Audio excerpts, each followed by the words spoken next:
What up, what up, what up, what up? Welcome back to another edition of Rob Hunter TV. This time, we are breaking down the New York Times greatest songwriters list. Didn't know that they were didn't know they did this, and I actually watched. I looked at the list. There was a lot that they got right, but there was a lot that they got wrong. Very wrong. Foundationally speaking, just some of their thought process on how they got there, to me, was seriously flawed.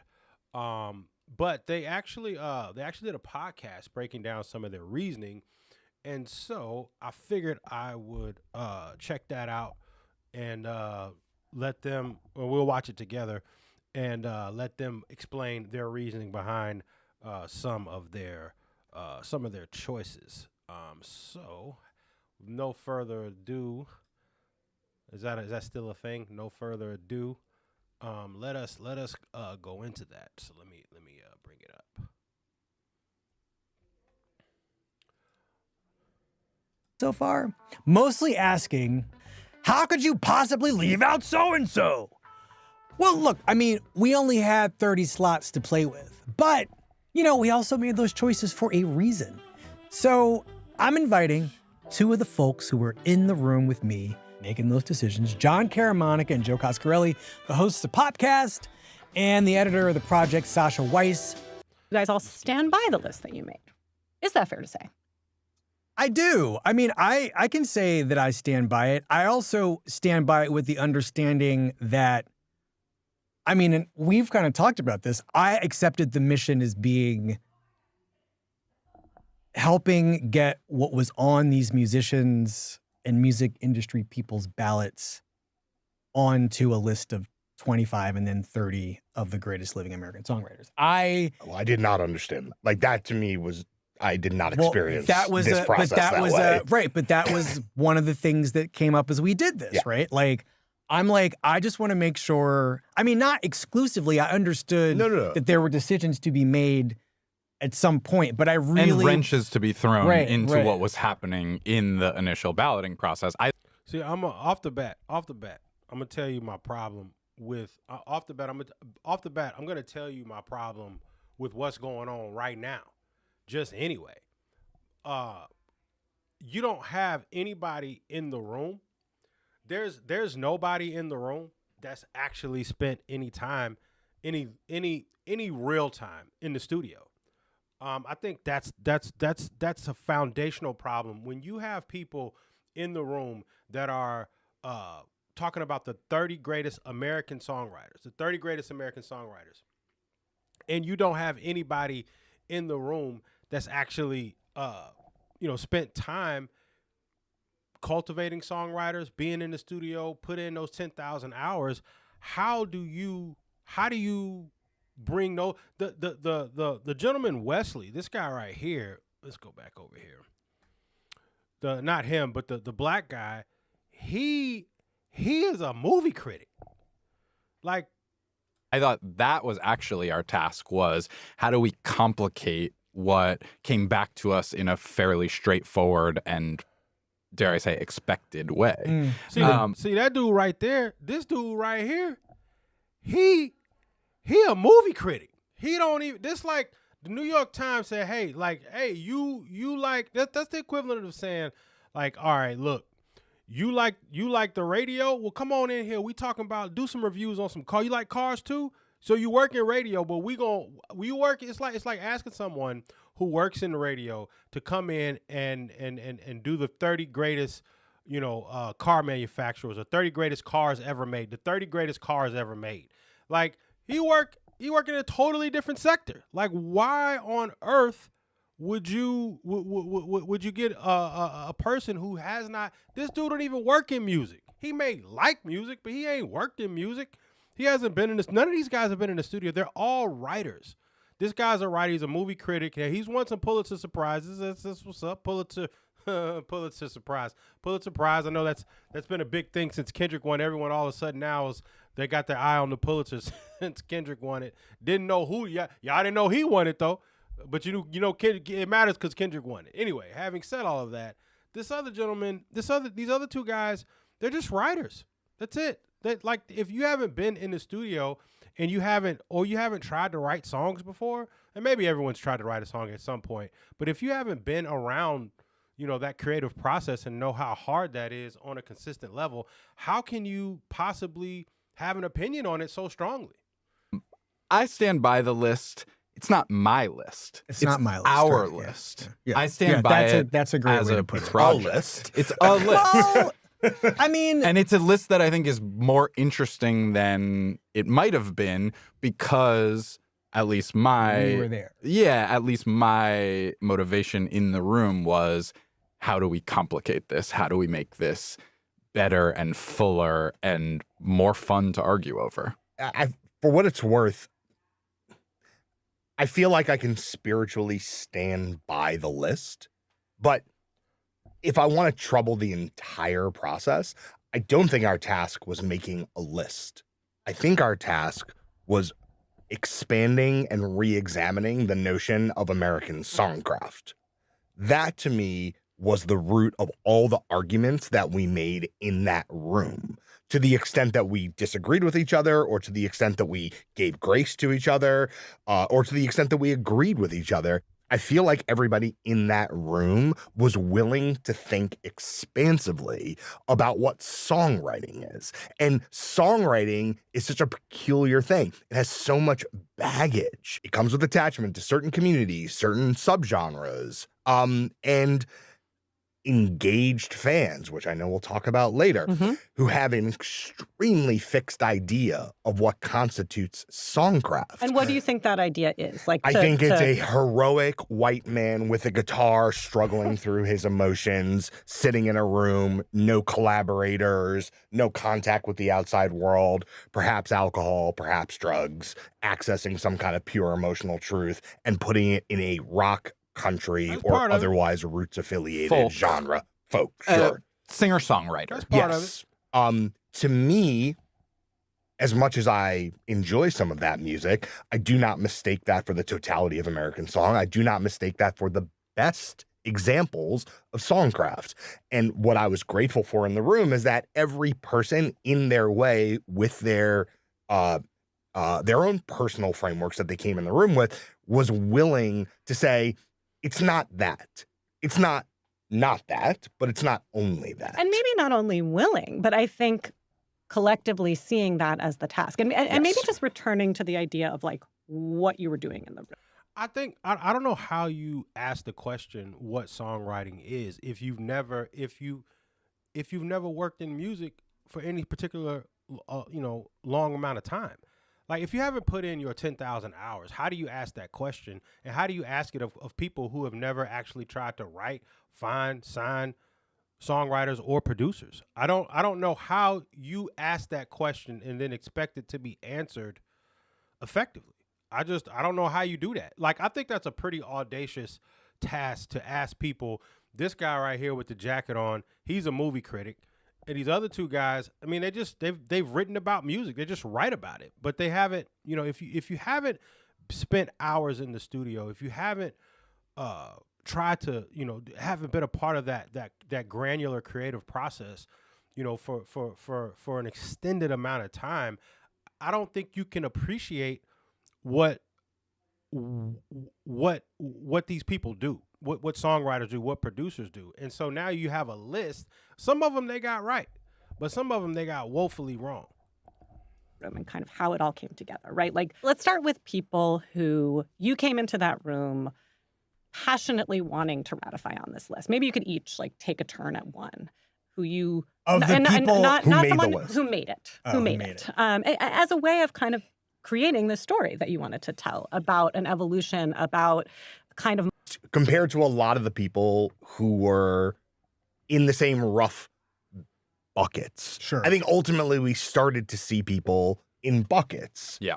Who is representing this kind of music or idea? Mode of songwriting.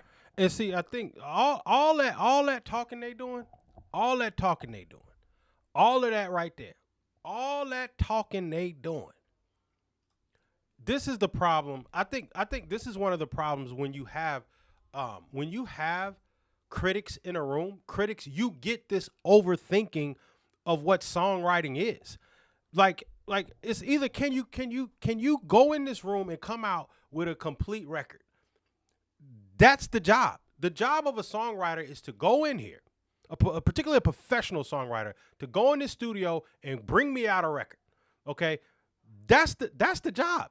To go behind this wall or to go wherever room. Now it's not studios anymore. Now it's, I guess you can write wherever and come out with a song. That's the job. It's not all of this, like all of these buckets and this thing. It's not as complicated as they're making it out to be.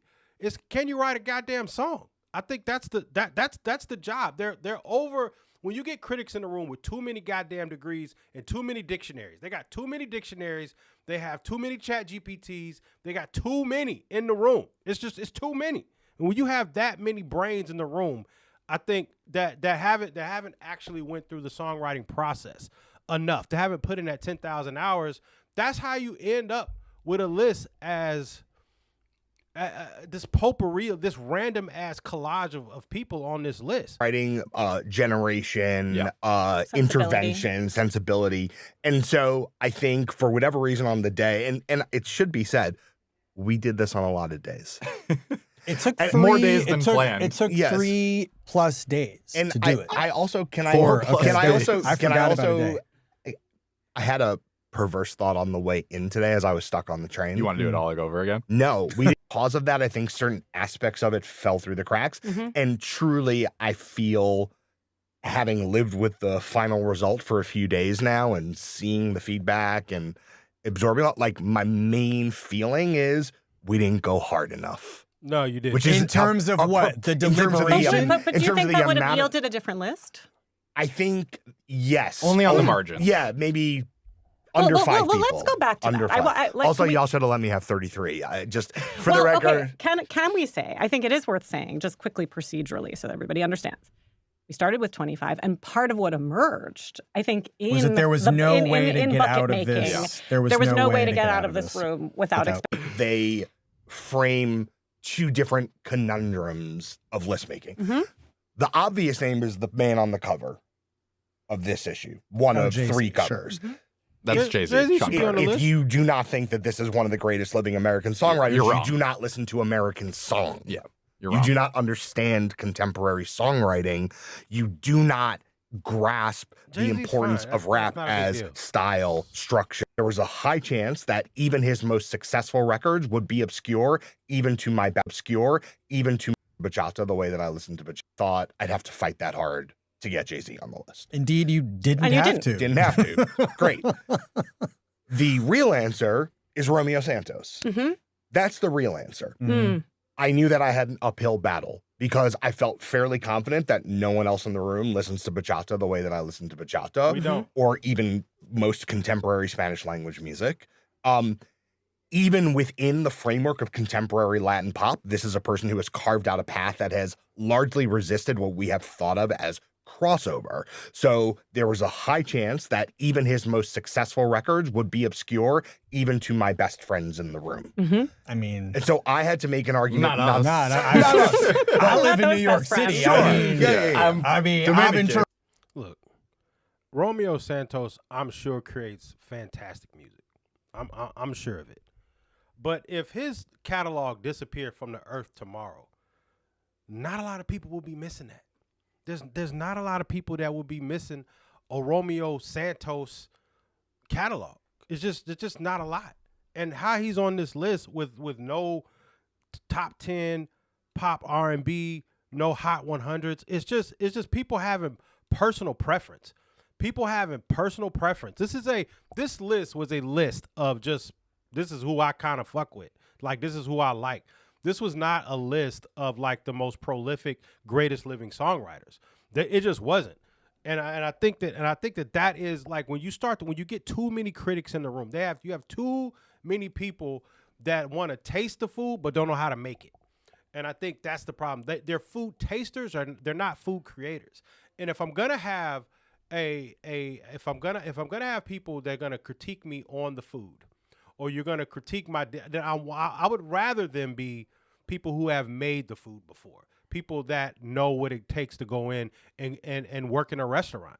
I mean, you're just tasting the food. Like, you don't know what goes into creating the whole the dish. And I think for me, that's it. I have a huge problem with people creating a list of the 30 greatest living songwriters, and they haven't done it.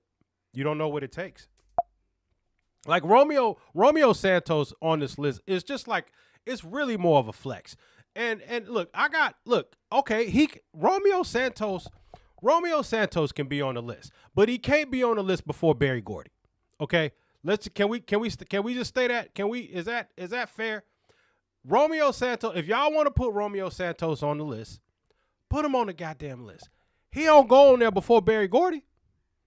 He don't go on there before the guy who helped write "I Want You Back" and the guy who helped write the guy who helped write "Money," "Lonely Teardrops," "Shop Around," "Do You Love Me." He does not go on the list before Berry Gordy. And I think when you get too many critics in the room, they start trying to be artiste, and you want to you start trying to flex your expansive knowledge of all this, of all the many genres that you've written about or maybe that you listen to. But Romeo Santos logically can't be on the list before Berry Gordy. He can't be on the list before Pharrell. He can't be on the list before Jermaine Dupri. He can't be on the list before those guys. Sorry. All day long, I mean. Literally. This was not a no. This is also one of those things where, like, I was hoping that Romeo Santos But would be we could have like just a as easily beneficiary put of Bad that Bunny on the list expansion and moved to, on to 30. said the Latin box is checked, or one could have. But not I didn't us, want again, right. But this is that could have where. happened. But this is where you have to bring to bear, what is the reason that I am a music critic? What is the reason that I am a music critic at the New York Times? See that? Okay, I have a huge problem with that. I have a huge problem with that.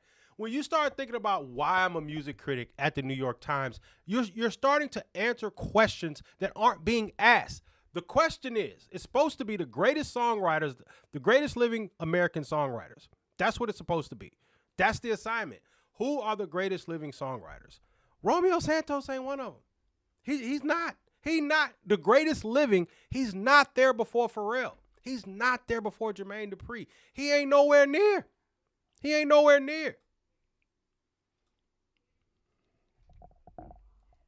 What is the function of my job? See, And part of what are we that talking about? is saying that Jay-Z matters as much as Bob Dylan, as much as Romeo Santos. Nah. And for me, you just trying. I don't know that I would have quit my job if Romeo Santos didn't make the final list, but it was the case that I felt that I had to make most forcefully, and I feel grateful that that was a success. Mm-hmm. What about you, Joe? I want to hear who it is for you. I'm not going to say Taylor Swift. We've talked enough about Taylor Swift. I will always knew she would end up on the list. But Taylor, I mean, we didn't talk about Taylor Swift. Taylor I mean, Swift is fire. There wasn't pushback maybe initially, if I remember correctly. Talking about LeBron a lot. Yeah, but it was like it was gonna get think- steamrolled. I knew based on the names composition of the gathered, group. that was gonna happen. Taylor Swift is fire. I don't know, like what y'all. Taylor Swift is totally what's happening. I think Outkast really, really, really needed to be on this list. I think they are perhaps the greatest bridge between all of the songwriters on this list. I would maybe put them. I'm fine with Outkast being on the list because I'm from Atlanta. That's what's up. They're really terrific artists and rap artists. But if I'm thinking about songwriters, again, I'm not putting Outkast on the list before Berry Gordy or Pharrell. I'm just not doing it. Outkast, I think, writes great songs for themselves and for their albums, but I can't put Outkast in the room and come out with a hit for Justin Bieber. I can't do it. I can't. I can do that with Dream. I could put Dream. They've done that with Dream. You could put Dream in the room with Mary J. Blige, with Justin Bieber, with Young Jock. You can do all of that. That's a songwriter. Y'all just put on y'all just like Outkast music, and that's cool. I mean, that's what's up. I want them on the list. I do. I don't want them off the list.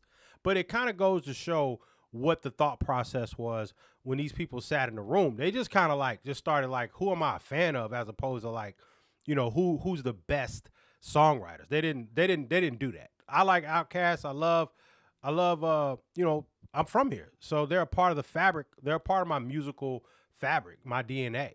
But not before Berry Gordy.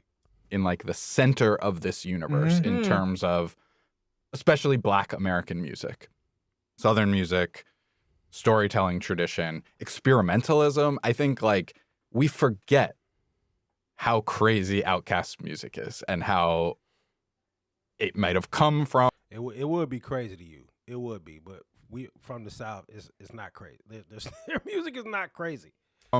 George Clinton and Parliament Funkadelic and also UGK, and there's the UGK. What are you talking about? Like, is UGK is UGK, Outkast is Outkast. What are you talking about? They got their music from UGK. They didn't get any music from UGK. They did songs together. Ghost of Prince and this. Like, you talk about depth of catalog with someone like Fiona. Mm-hmm. I think people made this list in different ways. Some people made this list because they have 5 undeniable, everybody knows this song. This is as sturdy as it gets. You know, I'm thinking of Diane Warren. Like, Diane Warren does not have that deep of a catalog. But the highs... what?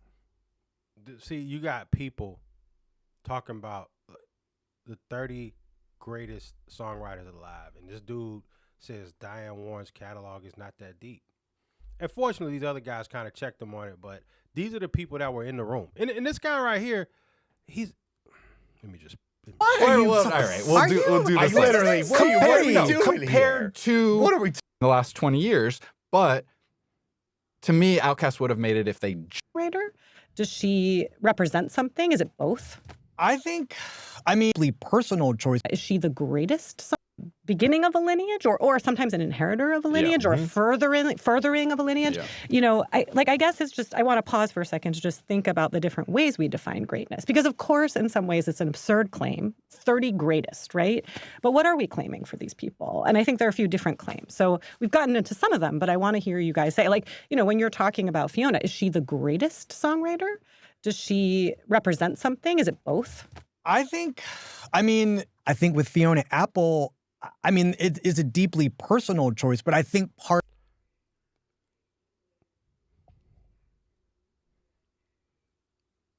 I don't even know what to say. This guy right here was one of the biggest reasons that Fiona Apple made the list. Over Beyonce. Over Berry Gordy. Over Jermaine Dupri. Now, remember, this guy right here, he's a movie critic. He's a movie critic. This is why, like, you got to be careful who you let in the room when you start talking about, you know, 30 greatest. Like, at least have somebody in the room that, you know, that has some skin in the game. And look, if this guy wants to be in, the New York Times, they hired this guy, that's fine. But y'all had this conversation without people who actually write songs, or people who have scouted songwriters, or people who have signed songwriters. And I think that's the problem. So when you go about doing something like that, you're going to get a Fiona Apple on the list. This is a woman, this is a songwriter who's never even had a top 10 hit. And he says it's deeply personal for him that she's on the list. Was there any other reason how she could have made it? Could it have been any other reason Fiona Apple would be on the list outside of you like her a lot? Part of the reason it's so personal for me is because, I mean, there are very few artists that are expressing something. See, you got to think that goddamn long for somebody to be on the list with no hits, you know, or maybe one of whatever she got. I mean, Fiona Apple's highest charting song. Fiona Apple's highest charting song is 21. Her highest charting song, Fiona Apple's highest charting song is 21. 21. She's got like a couple of albums, but I can't put Fiona Apple in the room with with a just. Who else is she gonna write for outside of herself? Okay, I can't put Fiona Apple in the room probably with Victoria Monet, or I can't put her in a room with the with the male R&B artist. You know, I can't put Fiona Apple in the room with Chris Brown and they come out with a hit. I can't do that. But she's on the list because he personally. So I think look, I think they should just rename the list. The 30 writers, they should rename this New York Times list, the 30 writers that we like a lot. Some of them should be on the list, but there's a couple of writers that there's a couple of artists on here that we just fuck with. That they just need to be like, it need to be like some. So the name of the list need to be some of the greatest American writers in history, and then some people on here that we really like a lot. That need to be, because Fiona Apple on this list before Jermaine Dupri or Pharrell or Berry Gordy is an absolute travesty. Because Berry Gordy's still alive. I don't know if they know that or not, but Berry Gordy's still alive. Okay? He wrote Lonely Teardrops. He helped write I Want You Back. You know, he helped write Money. That's What I Want. You know, he helped wrote To Be Loved. Like, Berry Gordy is still alive. He's still here. And you got Fiona Apple on the list. You got Smokey Robinson on the list, but no Berry Gordy. No Berry Gordy. No Pharrell. No JD. You got Young Thug, and I love Thugger. Love Thugger, Cleveland Avenue, Kroger City. Yes, sir. I'm with the whole. Yes, you know, Cleveland Avenue. I'm pleased as Cleveland Avenue. I'm pleased as Cleveland Avenue. If y'all really, that's how Cleveland Avenue. How far I go back with Cleveland Avenue. Jermaine Dupri should not be. I mean, Young Thug should not be on this list before JD. JD got top 10 Hot 100. He had 3 consecutive Hot 100 number ones. 3 consecutive Hot 100 number one. You got Fiona Apple on this list. Ridiculous. Gonna make me have a damn, I don't even know what you call it. Thing that feels like it should not be expressed in song, that comes from some profoundly visceral place. When you gotta explain that this much, is given lyrics she and ain't a got no sound musically that matches the emotional instability that is. See, when you gotta do all of that, when you gotta hit this number right here, when you gotta do all of this to defend, you know, a songwriter that this what you gotta do. But if I say Pharrell is on the list, guess what? I won't have to do some profoundly. It's very profound. No, I ain't got to do all that. For Pharrell, all I got to do is say Lemonade. For Pharrell, all I got to do is say Happy. Okay? For Pharrell, you know, all I got to do is say Beautiful. That's all I got to do. Okay? I don't have to do all this profoundly. I don't have to use all these big ass words. I don't have to go into this deep synopsis of why Pharrell is on the list. But when you put a Fiona Apple on the list, this is what you got to do. You have to go into this deep thesis, this deep synopsis, this deep like all of a sudden she writes songs that are just so profound. They profound to you, but where the hits at? It's the 30 greatest living songwriters, and Pharrell ain't on this list. Berry Gordy ain't on this list. Jermaine Dupri is not on this list, but Fiona Apple is. Like, at that moment, they should have just restarted the process. We need some new faces in here, because how this guy gets in the room and starts talking about Fiona, like, he can come in the room. Let's see what you're talking about. But as soon as you say Fiona Apple, get your ass out. I gotta kick his ass out of there. And this guy's he's a great writer, but the music thing, this should probably be a one and done. The subject of a lot of her songs. Yeah. I think there's so much risk in the emotional dimension, and I think the risk is married to some really unusual and groundbreaking sounds that she is clearly the steward of, because she's working with different producers from album to album to album. And also over time, over 30 years. Like literally over 30 took years. X amount of years off, came back, hit a grand slam in the World Series. What grand slam? Yeah, and Just doesn't like it was nothing. And unlike Outkast, doesn't have. Wait, what grand slam did Fiona Apple? What was the grand slam? I need to know what grand slam album she came back with. in order to let's see, let's look up Fiona Apple. He said it's a Grand Slam album. That's what he said. Fiona Apple, Grand Slam album. So she took 30 years off, came back with the Grand Slam. Let's see the Grand Slam album. Let's see what we working with. Okay, must be Fetch the Bolt Cutters. Man, I don't know. Hey, what was I gonna do without Fetch the Bolt Cutters? Thank God that came back out. Fetch the Bolt Cutters. I know that's on the tip of everybody's tongue. It's right there next to the Miseducation of Lauryn Hill. You got it's Miseducation of Lauryn Hill, okay, and then you got Cowboy Carter, and then Fetch the Bolt Cutters is right up under that. Fetch the Bolt Cutters is right. This is okay. Let's see what's the certification. Okay, I know that it's at least had to do Diamond. At least Diamond, ain't it? Let's see. Let's scroll all the way down. Fetch the Bolt Cutters. Fetch the Bolt Cutters. Where the RIAA certification at? Where that certification?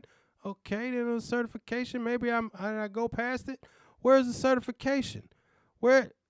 If you telling me, because y'all know they don't list the certification when they don't certify. Hold on now. Hold on. You trying to tell me? I know this album had to at least go at least platinum. At least. This man said this album was a Grand Slam. If it went platinum, cool. If not, and look, it won some Grammys. That's cool. But I mean, we already know the Grammys is on some bullshit. Where's Fetch the Bolt Cutters? Anyway, she came out. He said the album was a Grand Slam. Maybe he wasn't talking about this, but this is the most recent album. Have 10 or 20 criminals. She doesn't have 10 or 20 songs that everyone that's like tattooed onto our brains and hearts that people. So if she's not hit based, chart based, she's not hit. So Fiona, he said not hit based, chart based. So then at some point, the scoreboard has to matter. At some point, the scoreboard has to matter. You can't have the 30 great and then the scoreboard don't matter. You cannot have that. So now we have guys, we have people on the New York Times list.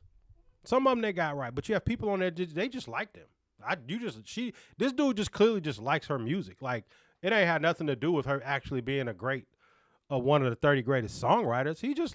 Buddy just like her music. That's all that is. I mean, and then just say that, but that's why this list is so flawed. People could sing karaoke and whatever. That to me is a much more, that's a breadth and depth of catalog pick. And I think that we wanted to acknowledge as many songwriting traditions as possible. Mm-hmm. Most of them are that's big wrong bucket too. we talked. I don't want to acknowledge all the traditions. The 30 greatest. That's simple. 30 greatest. So you bring your catalog, songs you wrote, let's bring it all here, and you start splitting hairs once you get to the, Jermaine Dupri, 3 consecutive Hot 100 number ones. But that writer not even on here, but Fiona Apple on here. So it's not the most diverse list. It's the 30 greatest. And you don't have Berry Gordy, you don't have Pharrell, and you don't have Jermaine Dupri. It's crazy. Talked about singer-songwriter. Most of these artists on this list are performers. I think that's like one of the biases that both the voters and ultimately us shared, which is that it's easier for us to appreciate songwriters who are also performers, or in the case of someone like The Dream, who was someone that I wrote about for this, his songs for other people are buoyed by the fact that he also has solo work. And so you can draw the line between the two. You can be like, oh, that's him in that Beyonce or Rihanna song, which I know because I've also listened to his albums. Also, to pick up. That's not true. That's not true at all. Dream is fantastic. He's probably top 10 songwriters on this list, but his own records don't sound like Cuff It. It don't sound like Cuff It.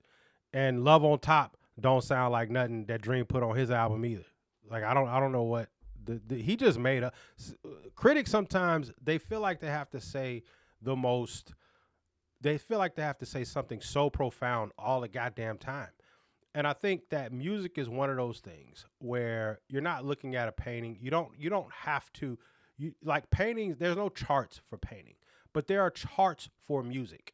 And there's a scoreboard for music. And I think that it's very very important. Let me expand this real quick. I think that it's very very important when you're talking about when there is an actual scoreboard to acknowledge the scoreboard. I don't think that like when we're looking at a painting, I think yes, maybe that requires serious nuance, knowing color and palette and literally colors and palettes and what period the painting was in and all of that shit. Man, with music, either that shit a hit or it ain't. Either that shit bang or it don't. Either that shit is number one on the charts or it's charting or whatever it is. Either it's moving units or it ain't.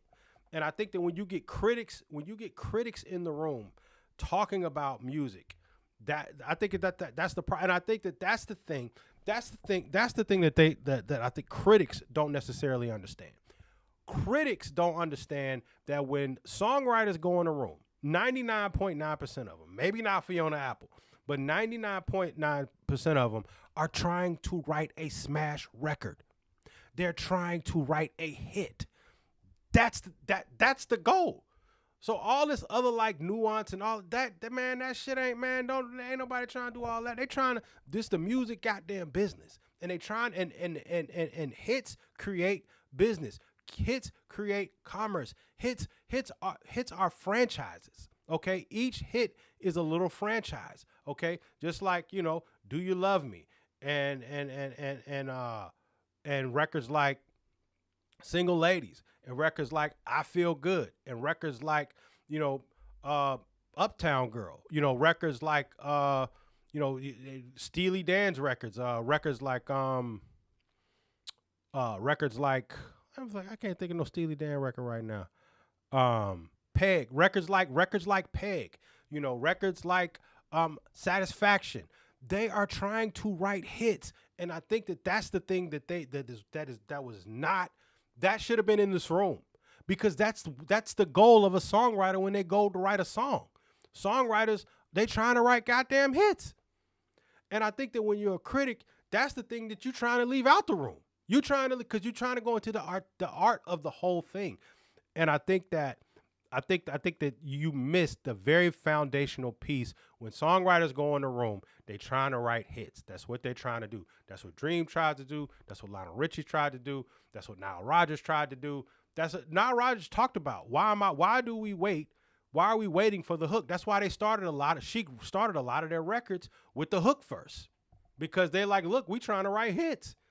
They're trying to write hits, okay? They're not trying to satisfy, something so irreconcilable inside. They're not looking for, they're not looking for closure in this record. They're not trying to do that. And I think that they just skipped over that whole, they skipped over that very critical factor, when you are talking about music. Up on the performer problem here, like, and to go back to this sort of perverse idea that we didn't argue enough. Like, I feel like we should have had a day that was only about non-performing songwriters. No, yeah. It should have just been about songwriters, period, whether they perform or they don't. And this is the problem. When you get dudes like this in the room, when you get these people in the room, that like, it's just songwriters. It's just songwriters, whether they perform or whether they don't. It's just songwriters. It says the greatest songwriters. So if y'all didn't do that, then y'all failed. That's a failure. You flawed from the gate. From the very beginning. If you didn't go the greatest songwriters, whether they putting out albums themselves, whether they're artists themselves or whether they're not, it's just songwriters. That's all. You don't overcomplicate it. Don't overcomplicate it. Because those cases are harder to make. A lot of those people work within niches. Or, I mean, not like Nashville is a niche, but like it's a niche. And also a way of working. Yeah. And we put Randy Clark and Shane McAnally on the list. And Josh Osborne. Yeah.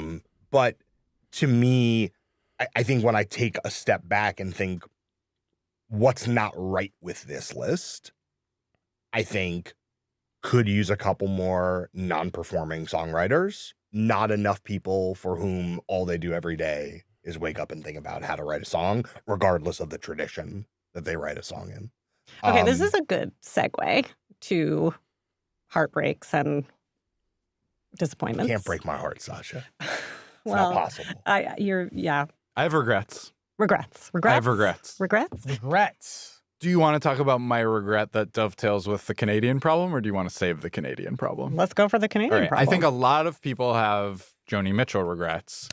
The Joni Mitchell You mean regret. among us? Yeah, and among the people who have received the list. And I think the Joni Mitchell regret, for me, dovetails with the fact that Drake is not on this list. Drake is among the top 5 most important songwriters, no nationality attached, of the history- 21st century. Oh, I thought you were saying of all time. Of all time. I'm not ready to go there at this moment Of right all now. Of all time. Yeah, I mean, he's of all time. He's got the most charted songs. He's got the most, I believe, the most top 10 hits of anybody. He's tied for number 1. Drake is definitely top 5 greatest songwriter of all time. The fact that he's not on this list is crazy. And Bad Bunny is, and I think that, when you start going, oh, America, Bad Bunny's American, Drake is American, should have been on the list, but I can understand them not putting him on there if we're talking about, if you didn't put David Foster on the list, if David Foster is not on this list, if David Foster isn't on this list, if David Foster isn't on the list, if Joni Mitchell isn't on the list, and that's just because of, their Canadian heritage, even though I guess they should have specified it should have been United States maybe, instead of because Canada's clearly is North America. That's what Canada is. It's North America. They're American, and Drake has been a U.S. citizen, I think, from birth, and so you could have put him on there. But Drake has embraced, he's the 6th guy, and so. If as much as I think that Drake should have been on the list, if you are not going to put David Foster on the list, if you're not going to put Joni Mitchell on the list, then based on that criteria, I can see Drake not being on the list because of that technicality, and not because of, and obviously because he clearly from a merit perspective, he should have been on the list.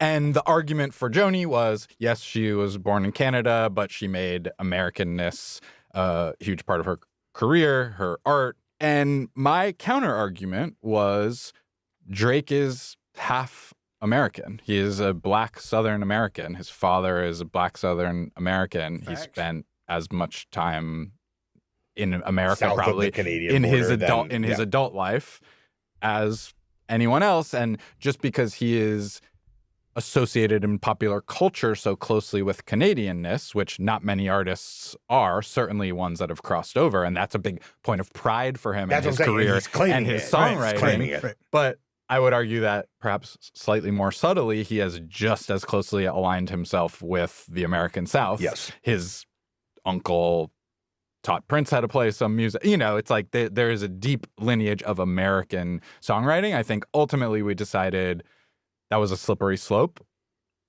How do you define Americanness, right? Like, then is Neil Young on the list? Because obviously he is an American songwriter in some way too. Right, or Ruben Blades, or right. all kinds of people. Yes, many people down the line. So that was more on a technicality.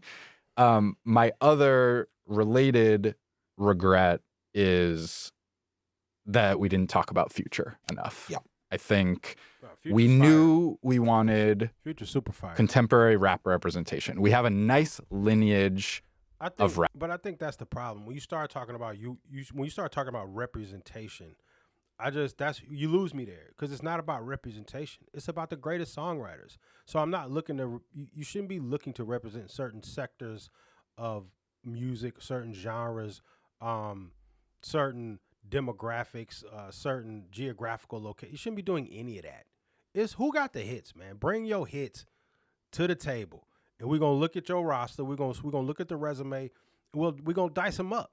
Like, all that other stuff you doing, man. All of that, representation and post-structural hip hop is just.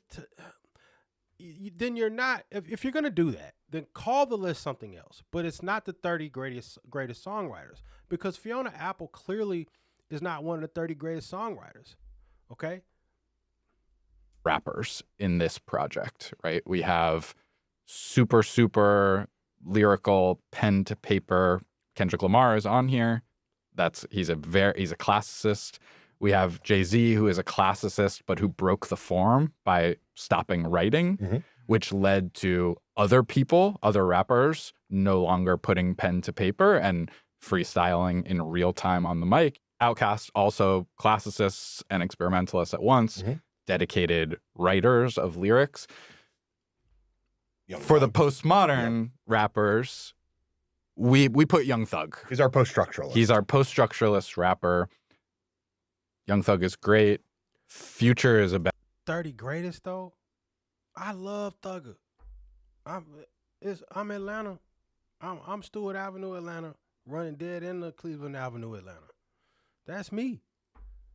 I'm Kroger City, Cleveland Avenue, Pleasers, Cleveland Avenue. Young Thug ain't over JD, man. Young Thug is not over. I don't know him and Future. Maybe I don't know. I think they're related, if I'm not mistaken. No, I'm saying Future was related to Rico Wade. Sorry. Anyway, but that they come from basically the same area, same hood. I don't understand that. Young Thug is on the list, but Pharrell ain't on the list. JD ain't on the list. Berry Gordy's not on the list. Absolutely crazy. better songwriter than Young Thug to me. You can argue with me. Give me let me finish. Sorry, I can't wait. This is what happened in the room. Yeah, because This goofy. Future is an R&B singer. Future has written songs for other people. Future started the melody that became "Drunken Love" by Beyonce. I mean, he's got more "Feel No modes. Ways" by Drake. He's got He has more musical modes. modes than so many other And rappers. he is also an amazing lyricist. On top of that, I think for when it comes to songcraft, as much as I love Young Thug and what he represents, I think Future is more of a songwriter. And even in this postmodern mode, So let's look real quick once again. I want to pause this and I want to look at the list again. So we'll go New York Times 30 songwriters list. All right. So let's see let's just take a look at it. Nile Rodgers absolutely should be on the list. 1,000,000,000%. Lucinda Williams, I don't necessarily have a problem with that per se. I'm not 100% familiar with all of her work, so just wanna be transparent about that. Let's see, what is her? One of the 5 essential songs. I don't know any of these songs, so I may have more of a problem with it than what I realized. Like, what is? I just wanted to what is this? What happens if I click on it? I don't want my stream to get taken down though. Oh, she's an artist. Okay, she's not a songwriter. Deluxe edition. Okay, all right. I'll circle back to that in a second. But Stevie Wonder, of course, goes without Jay-Z. Of course, down with Jay-Z. Let's see. Oh, let me make sure that I'm not in the way. Too far in the way. Paul Simon. I ain't got no problem with Paul and them. Taylor Swift. Love Taylor Swift. Huge Taylor Swift fan. I gotta moving myself around. Dola Holland Dozier. Easy pick there. Let me put myself right. Love this pick here. That's awesome. Missy Elliott, of course. Lionel, of course. Of course. Dolly Parton. We love Dolly. I love Thug being on the list, just not over Jermaine Dupri, Diane Warren. We love Diane. I really don't know their catalog, but white folks be having so many hit country songs. Fiona Apple is crazy. 56 songs total release is 56. 56 records. For 56 records, this young lady's released. 56. 56 records. How the hell is she on here over Beyonce? How the hell she's on here over Jermaine Dupri? How the hell she's on here over Pharrell is absolute maddening. Highest charting song is 21. So she virtually don't have no hits. But she's one of the 30 greatest living songwriters alive, American songwriters, over Berry Gordy. Over Berry Gordy. Over Pharrell. Over Jermaine Dupri. We got Fiona Apple. This is what happens when you let too many of the wrong people in the room create a list like this. Like, yeah, it's absolutely ridiculous. Let's keep going. I cannot believe she made this list. She's on the same list with Nile Rodgers. She's on the same list as Lionel Richie. She on the same list as Smokey goddamn Robinson. Fuck out of here. It's ridiculous. That pisses me off. She on the same list as Babyface. So this is what the New York Times did. Look at the New York Times. The New York Times got Fiona Apple next to goddamn Babyface. See, this is what happens. This is what happens when you let the wrong people in the. Who in the hell left the gate open? Look at this. Hold on, shawty. Wrong people in the room. You got Mr. Don't Be Cruel, Mr. Baby, Mr. Take a Bow, Mr. End of the Road, Mr. Rock With You, Mr. Don't Be Cruel. and this list is literally endless. You got Mr. I'll Make Love to You. and Mr.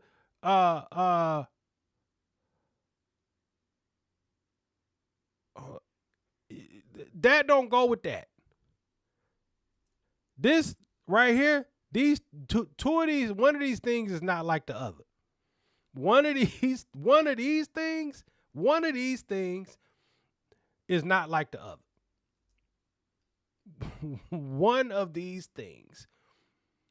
One of these things is not like the other.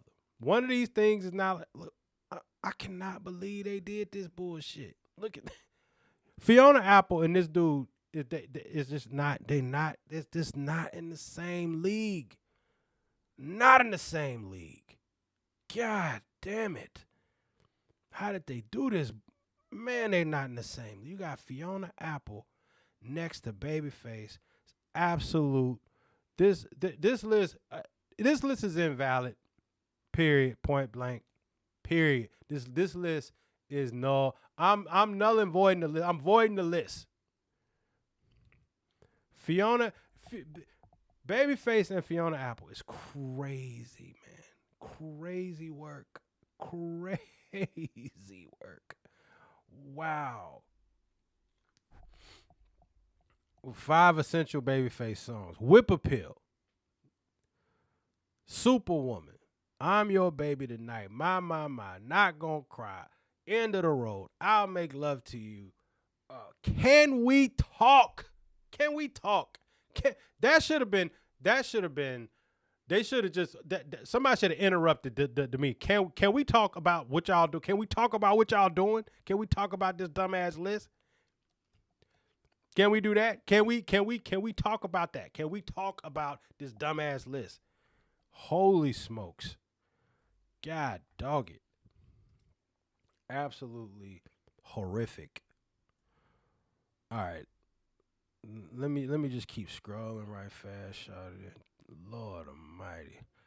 I don't know none of this dude's records. Who is this? 5 essential songs. Yeah, what is this? Who is this guy? Stephen Merritt likes a writing prompt. Yeah, I don't know what this is. I don't want to. He envisioned a theatrical review with 4 drag queens. Yeah, I don't even know. Romeo Santos. Crazy work. Carole King, down with that. Cass, ATL, Mariah Carey. Mariah Carey being on this list. Mariah Carey being on this list with no Jermaine Dupri, y'all don't see the paradox, the crazy paradox there. Y'all don't see the ridiculousness. Y'all don't see that ridiculousness. Like y'all don't see how crazy that is. Y'all have Mariah Carey on here, and Jermaine Dupri wrote and produced, Always Be My Baby, and let's see, 5 essential songs. Touch My Body. Really? Okay. We Belong Together, Jermaine Dupri. Yeah, I don't understand. I don't understand how y'all how do you have Fiona Apple on here? You got Mariah Carey on here, but you don't have Jermaine Dupri on here. It's crazy because you know what? Y'all don't even know he write lyrics. You're thinking of him as strictly a producer, and y'all don't even know that Jermaine Dupri writes. So Jermaine Dupri writes and produces, and Jermaine Dupri will demo the record too. Jermaine Dupri will demo it. He'll sing it. He'll sing the song. I've gotten demos from Jermaine Dupri. Okay. he Jermaine Dupri can do the whole beat. He can write the whole song, and he can sing. He'll demo the whole song. So the fact that he's not on here, it just shows how much. It just goes to show how much they don't know about what's going on. It just goes to show how much they just don't know. How little they know about all the songwriters. I think that's the issue. I mean, Mariah Carey is pretty good, but hey, she don't go on this list before Jermaine Dupri. Now she go on the list before Fiona Apple. She goes on the list before Fiona Apple, but not before Jermaine Dupri, not before Berry Gordy, not before Pharrell Williams. And also, we skipped over Lil Wayne, Yeah, right. who's the godfather to all of the people I've been talking about. But what you're raising really in this postmodern, almost post-structuralist question about Young Thug, not even versus Future, but what he represents is like the other ancillary question is not what songwriting is, but what is a song? Yeah. Yes, right. And I think it's incredibly important to talk about why Young Thug is on the list. Sure. I don't want to pit him against Future specifically because I would have been perfectly thrilled to have both of them on Right, the but list. we knew we didn't have a slot for and obviously two Lil Wayne as well. 2010s Yes. Atlanta rappers. So I feel like Could have put Tip a on lot there. of people who think about the arc of songwriting Migos could have at been on there. the beginning, whatever the beginning is it the 50s, is it Believe the that. 20s, is it the 1870s, whatever. They're starting from there. When I was thinking about Young Thug, I Daryl was starting Simmons. from today. Right. And working backwards. And I was thinking, what does rap music sound like today? It's chaotic, it's broken, it's ruptured, it's nonlinear, it is improvisational, and who is a person, not the only person, but who is a primary person responsible for that? I think much of what you hear is pretty much traceable to Young Thug's mixtape run in the mid-2010s. Sure. So to me, Future I'm mixtape thinking run. as we're splitting See, buckets up and as we're thinking about Future what mixtape run was the most stories do legendary. we want to tell here, I want to tell a story about a genre that started with an ambivalent relationship to melody, with an ambivalent relationship to structure, with rappers rapping for 8 minutes with no rhyme, with no structure, no choruses, and then choruses That ain't imposed, and then choruses becoming what. that ain't dope. Rapping for 8 minutes without it. That ain't never been fire. It ain't never been no hit. 8 minutes, But again, this is what happens when you get critics get in the room and they overthink this. This is about 30 greatest songwriters is hits. Who got the hits? Okay? And what writer can you put in a room with damn near any genre of artist and come out not with a song but with a hit? Okay? That's Esther Dean, that's Dream, that's Babyface, guys that have done it. That's a songwriter. Like Young Thug on this list, I'm not necessarily mad. I just think how y'all got here before Jermaine Dupri, I think it shows how flawed the room was. One with the verse and melody becoming one with rhythm. And then all of So that we're on happening. the other side of the arc. And now Okay. we are on the other side of that. Right. And if you talk to any 23-year-old at an Osama-san show and ask them what their most important songs are that they care about, I promise all those songs sound like Children of Young Thug. Yeah, but why would they be? Why would that one source of people be the foundation of why you would make this decision? I think that's ridiculous. That's a ridiculous point of reference. And Sure. so to me, I can tell a story with Young Thug that I can't exactly tell with Future. Doesn't mean they're both not deserving to be on the list, but You in the gotta make sense that tough we had choices. to, in the sense that we had to split them, to me, Thug was a clearer path to telling that part of the story. I love that Young Thug on the list, and Pharrell on the list is absolutely, that's a crime. Thug is on this list. Yeah. I would have Great picture too. Yeah, great photo. Great sweater. Great, Great great sweater. sweater. I would have obviously, just personal biases. If it's my list, I put 5 or 10 Southern rappers on the list. Yeah. Okay, more heartbreaks. I go to you? have a list of. I made a list. We don't have to. I don't. We don't have to No, run them all down. re-adjudicate them. But some of these people came up in the room. Some of them didn't. You know, my number. I made 2 cases Do in it. the room. Just do it. for REM. Oh, I thought you were going to say the other one. What was the other case? Oh, Erykah Badu? Oh no. You made more than 2. I tried every day. That one almost broke you. I actually would say that many of these meetings were just simply us watching Wesley make the case for Erykah Badu. Beautifully, it should be. and Passionately. case. And compellingly, no qualms with the Yeah. case. She could have been made on the it. list. Yeah. Could have. We could should've. have. We could have gotten rid of the 30 on the list, done a whole different list with 30 different people. I'm not mad at Erykah, but she's like more of the Fiona Apple world for me. And we would have been happy with it, I think. Yes. But go ahead, please, Anyway, please. I'll just do the list. I mean, I will just say really quickly about Erykah Badu. I just feel like the thing that her hooks, I mean, I don't. Plus months Wow. since we did this. Oh my God. I learned something today. Yeah. So, This was the first have a thing Joe toddler. said Joe- today. It's Miranda- like a universal regret in this room. No, Joe. I think Joe's a no. Well, Mm. Randy was Newman, really close. I I feel tried, like he was really and I close. tried, So and close. I tried. Lin-Manuel Miranda, we didn't. I mean, I thought a lot about this. Yes. That Lin-Manuel seems Miranda- like a universal regret in this room. No, Joe. I think Joe's a no. Well, as I said to Sasha before we started recording, I had not yet reached the stage of life where the Moana soundtrack was part of it. Wow. But in the 8+ months since we did this, Oh my God. I learned something today. Yeah. So This was the first thing Joe said Joe today. loves musical theater. Joe I did not know loves that. Moana. My daughter loves the song "Perfect Daughter," even though she has not seen Moana. yeah, I mean, Wow. James Murphy. James. This That's is cool. Wesley's list James- of regrets. Cool guy. James Murphy, Carly Simon, Jimmy Webb, Billie Eilish and Phineas, Jillian Welch. Yep. Talked Famous about her in the American room. We talked songwriter. about her a lot. She did not make the list. Patty Griffin didn't even come up, but she was well balloted.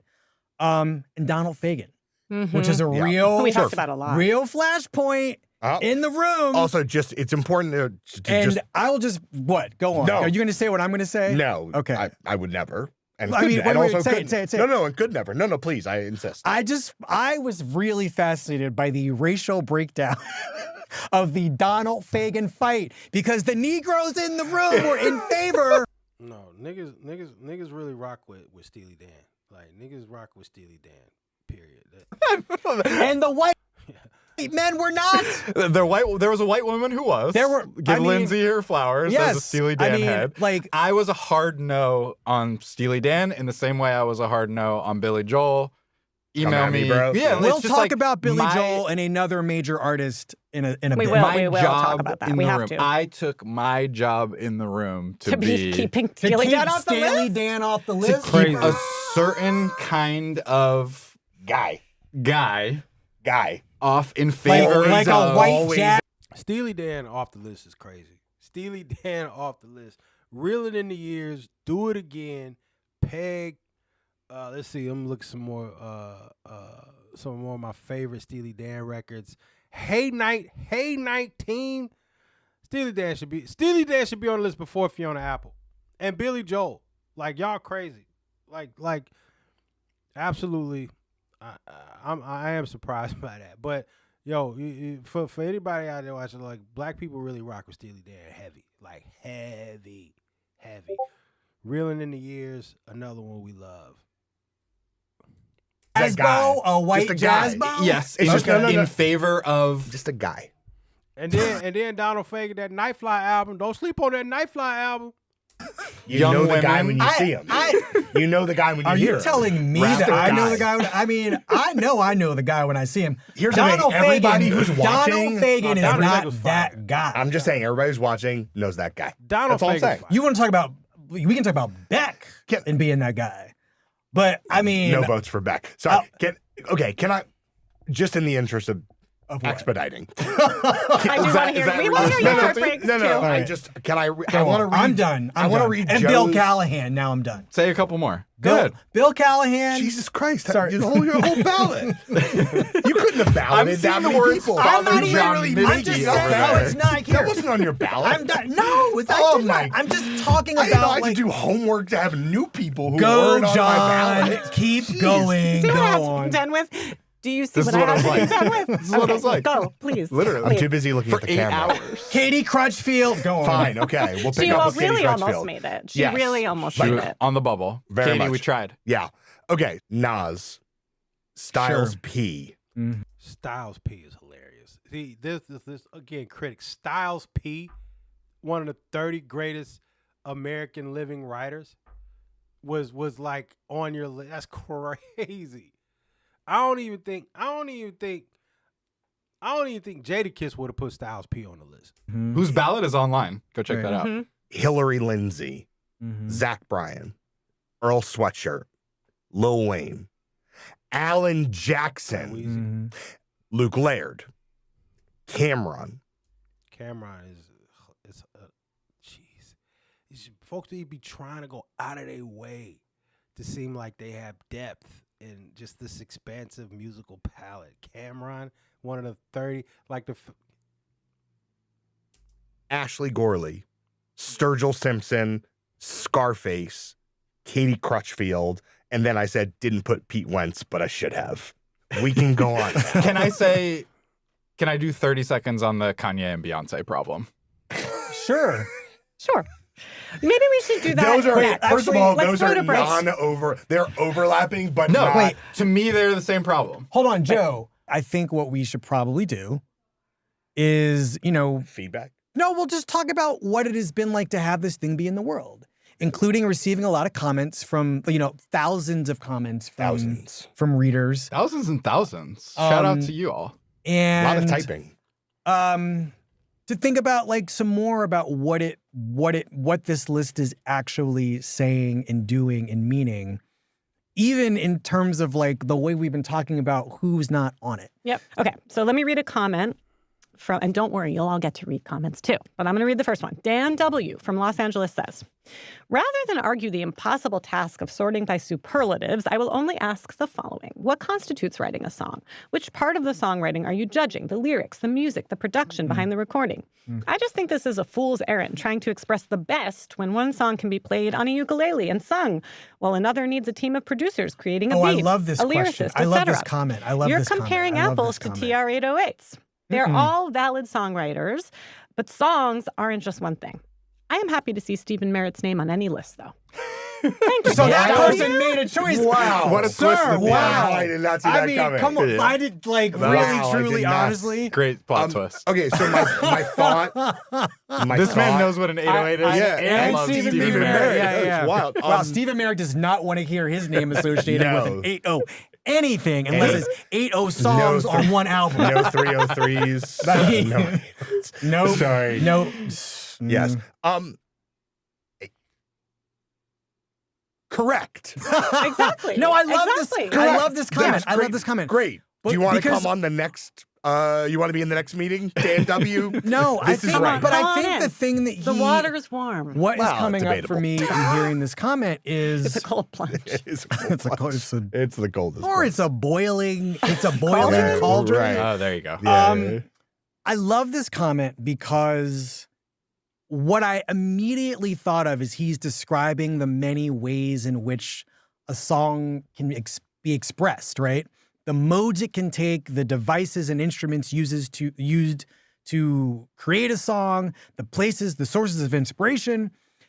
The thing that I liked coming back to when we talked about who was going, like who should or should not be on this list, a thing that I liked thinking about, and I think we talked about it quite a bit, and this is a sort of traditionalist way of thinking about like a kind of songcraft excellence, but I think it's a useful one, which is covers, right?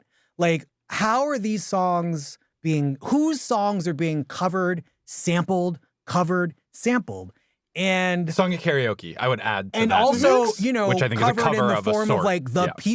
people's cover. Yeah.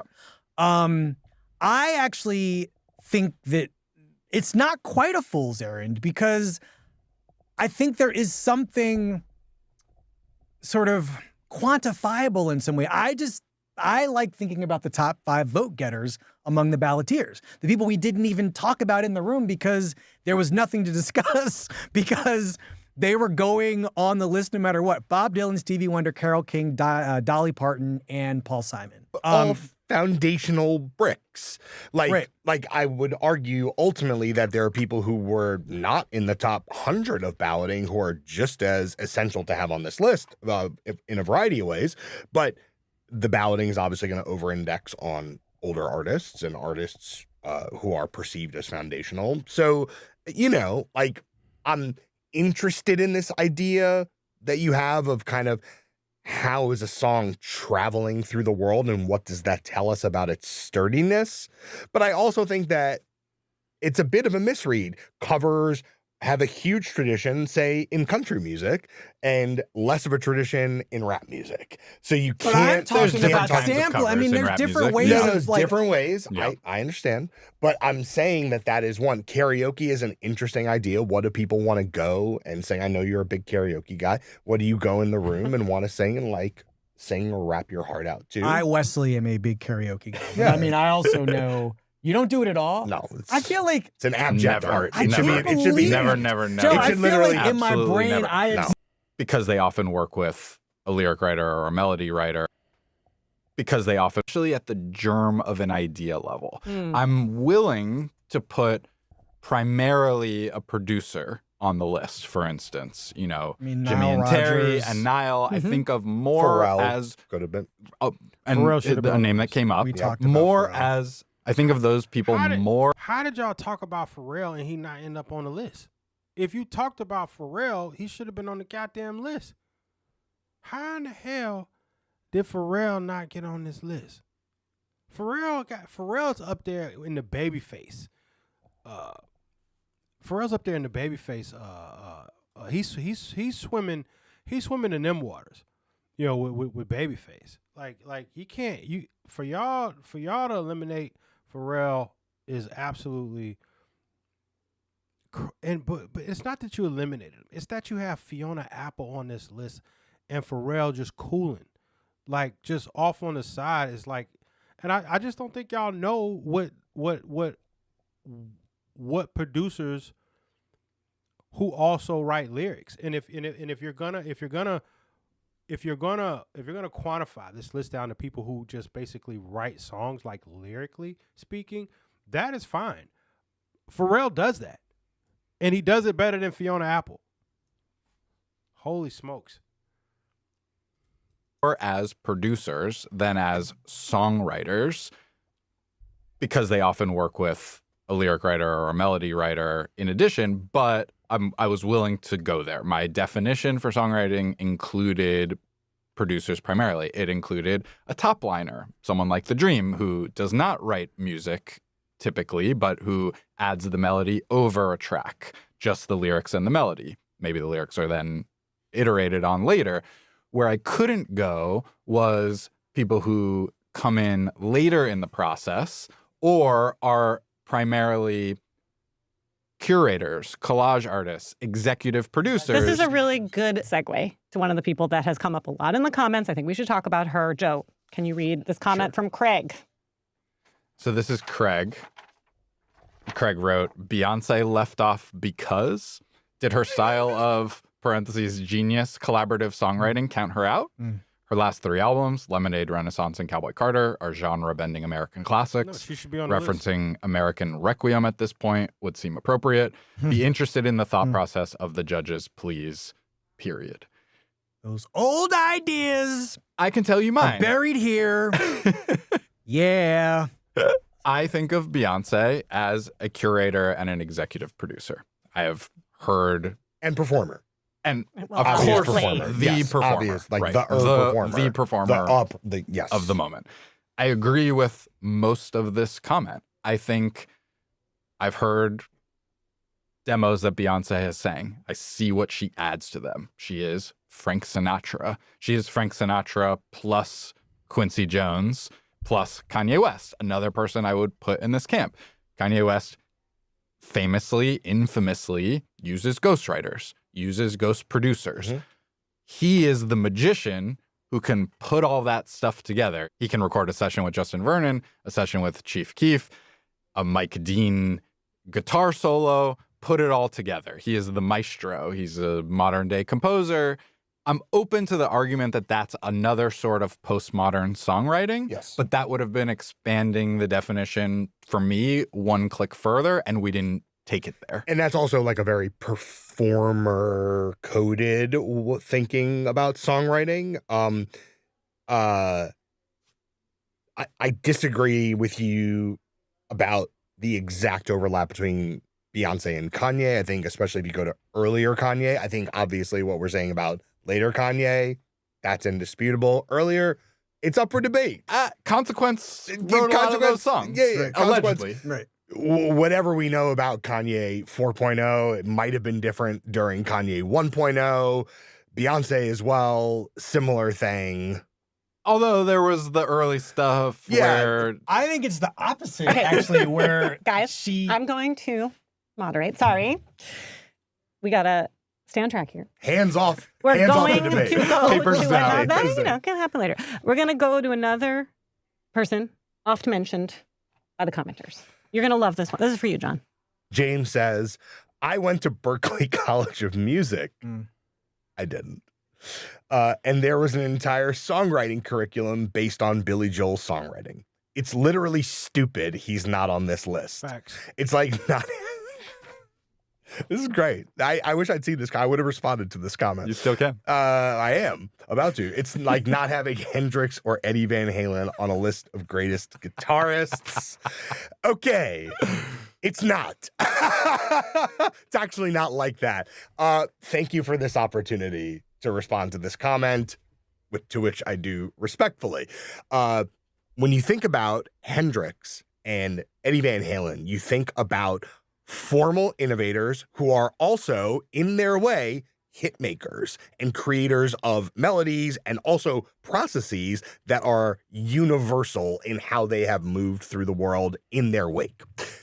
Billy Joel is a very good example of a person who writes 1 or 1.5 kinds of songs really well that also people before him wrote really well and people after him wrote really well. I love that I'm delivering this to camera. I'm really going in. We're clipping this. No, yeah, we're really going in.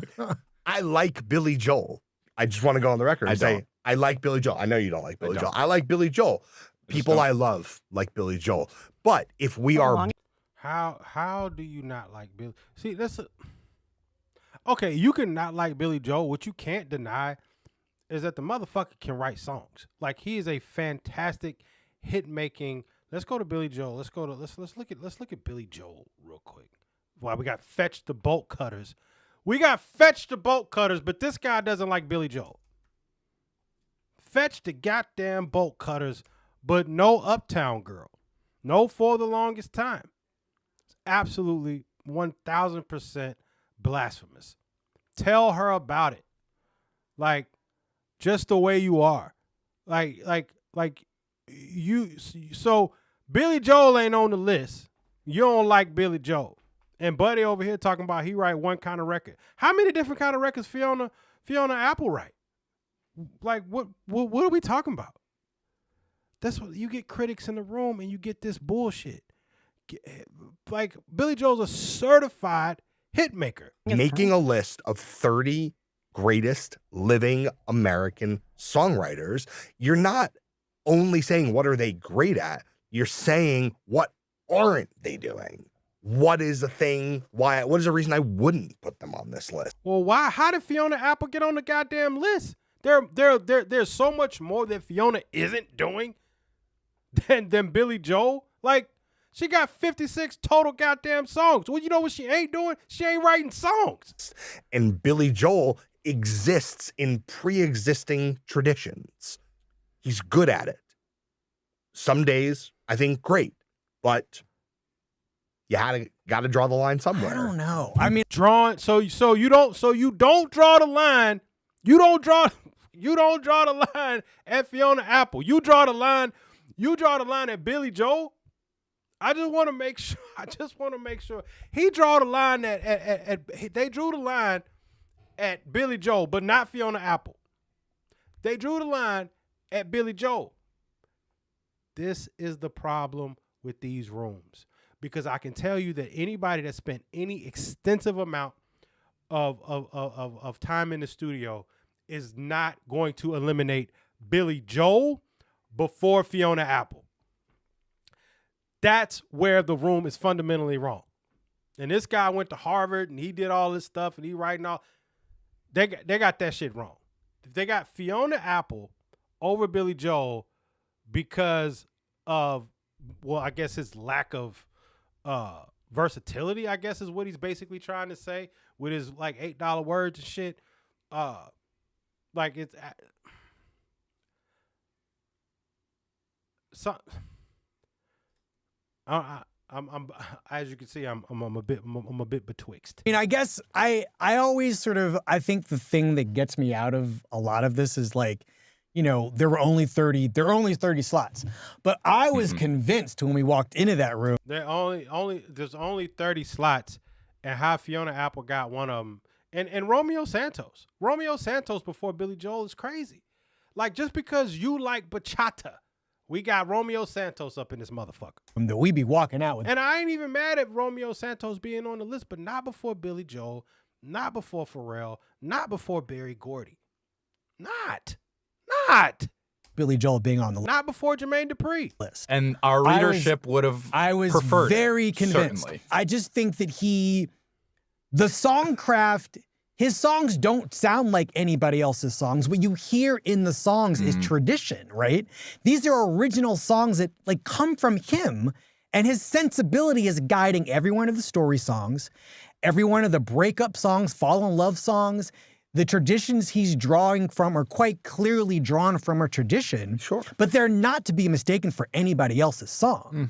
And I think that each one of those numbers exists on its own. And I said numbers because, you know, the joke about Billy Joel is he's just Broadway without a show. Yeah. I don't know. I don't want to belabor the Billy Joel point. I just want to acknowledge all the people who were as bewildered as I was disappointed that we left that room and he was on the floor. That's the problem when you had these people though. When you don't have real creators in the room, music creators in the room, people that have created music, and you just have people that have written about it, you get these glaring omissions. You get the Billy Joels off the list. You have the Pharrell off the list. You got the Jermaine Dupri's off the list. You got the Berry Gordy's off the list, and you end up with a fucking Fiona Apple on the list. And I don't got no problem with Fiona Apple, but she is not one of the 30 greatest living American songwriters, period, point blank. Not before fucking Billy Joel. Okay. Yes. Okay. Sorry. No, it's okay. No, I'm glad that we aired that out. That was important. One more person who, you know. Wow. It's like you knew who to give each comment to. There's a reason I'm the This is moderator, from- my friend. Kay Collette from Canada. Love her or something else. Taylor Swift absolutely deserves her spot on the list. She reminds me of someone else who was conspicuously absent. Madonna! Wow. Madonna. Wow. Madonna. Wow. Yes, She wrote Lucky Star and Like a Prayer, but what about the gorgeous Live to Tell, Oh Father, Frozen, Deeper and Deeper, Justify My Love, 4 minutes. In all, she wrote or co-wrote most of her catalog. Clocking it? Like Taylor Clocking Swift, it. I'm I just don't making sure think it's getting on. Madonna is ever taken seriously or given enough credit for her songwriting. I will not read the rest of this comment because it involves the National. Not a lot of indie rock on this list. I will say I share Kay Colette's observation. Sure. I think Madonna is the most underrated. I mean, I'm not mad that she's not on the list. I am mad that Fiona Apple is on this list before Madonna. A lot of things. Still to this day, I mean, Too we're talking ubiquitous about to be properly we're to be talking properly about rated. we're talking the way you talked about Outkast. I mean, No, it all applies to Madonna. Yeah. molecular. Madonna is an essentially molecular entity at this point. She has all the lessons have been learned, all of the cultural meaning has been absorbed. She is in everybody's DNA. Whether you make music or do something else, construction, she's in you. And I think that it's so easy to take her, oh my God, she's the person that's going to make me start crying. Oh. Wait, this is a but it's I just Why are you feel like crying? because part of her never being taken seriously is that she was so good at never letting the seams show. She was never a person who was ever out here being like, look what I did, look what I can do. She just did it. To that point, And- can I do the literal reporter thing one more time, which is to say, I don't know what Madonna's role in the writing of her songs is. Like, She's- I don't know. I would have But loved to that's- learn This in is the the Mariah, room, and I keep and thinking of it's the Mariah. Mariah Carey I keep thinking of problem, Mariah too. here. Okay, so I have. First of all, I do think Mariah Carey, who made the list. yes. Yes. Okay, a couple of things. I think we did not even entertain Madonna enough. We should have. We should have. That is, I would have asked this question in the room. I am bringing us all to the red table. Like, we did not talk about Madonna enough. No, That's on us. we did not. That's on Apologies us. across the board. But here's, but I have thoughts about that. I think I know why, or I have Okay. some thoughts about why. Well, Part of it is it's a the practical reason. what we did talk Right. about a lot, which is Balance. Mariah Carey, Balance. which is the persistent perception uncertainty about how much songwriting contribution that person had. Who is the author of these songs? Sure. And again, we resolved it in Mariah's favor. Totally fine. We had a lot of people in the room who had visibility into different pieces of Mariah's career. Totally fine. I actually think the Madonna problem is slightly different, even though it's in the same bucket. When was Madonna at her commercial peak? Madonna was at her commercial peak in the 80s into the early 2000s. I was gonna say early to mid 90s. And then a gap. No, I I was mean, then gonna a say return. early to mid 90s. early yes. 2000s, However, I would say. for the sake of my argument, let's keep my boundaries here. Madonna suffered from thriving during an era where narratives about prefabricated pop music were starting to form, where rockism was alive, and also because who was as famous as Madonna at the same exact time? Michael Jackson, who showed, overemphasized both greatness and innovation. And, Yeah. like, he wanted you to I see am a literally songwriter. overt. He wanted you Yeah. to see him. Madonna was a different kind of pop Also star. Prince. Also Prince. Yes, although in the wake, very much in the wake of Prince. But I think if you are even a casual fan thinking back to 1986 or 1988 or whatever, what you remember is Michael Jackson being great and loud and dominant, and Madonna being super popular, but not being flashy about these other things. And I think that shaped narrativization of that era of her songcraft, where she might have done the most actual writing. Sure. I also think that when we're talking about the difference between what women do and what men do Sure. are how they're received in the world. This is a point of real neglect. And I think that, I think that one of the healthy things that come out of a conversation like this is that, I mean, and this is what I think is great about this list, which is that it is one of those things I don't know. I never really know what it means when people say, well, it's going to force all these conversations. But I mean, it really is among, people in my life, us here right now talking about what, I mean, in the particular case of Madonna, what authorship is and what it looks like, right? I have always been a big believer in the singer being as much an author of a song as the person who sat down with like a pen and a paper or a laptop or whatever to do the composition. Sure. And, so in that case, Whitney Houston, Ella Fitzgerald, to me, they're songwriters. Sure. Would Whitney have made this list? Probably not. No, she would not have. And if anything, Mariah, if Madonna didn't make the list, there's no way Whitney Houston would have. And Mariah saying throughout. What is that supposed to mean? If Madonna didn't make the list, there's no way. I would like him to expound on that little comment there. Her career, I am a writer, was positioning herself away from the Whitney Houston problem, which is she's just a voice. And that was their split, among others, which you've talked about in various podcasts, probably on this very show. But yes, the Whitney Mariah question, one of the things Mariah did to differentiate herself was continuing to draw attention to the idea that I am a writer of these songs. I am an author of these songs, and that makes me better. I mean, Leslie, you were starting to kind of, synthesize for us some of the work that this list is doing in the world. One function of which is to prompt a lot of conversations about what songwriting is, what it contains, how broad the definition should be, how narrow the definition should be. We've aired some of that out in here, but I guess I want to hear from all of you, like it's not what that complicated. In the end, in the final analysis, is this list doing, do you think? What is the work that it's doing in 2026? What do you think?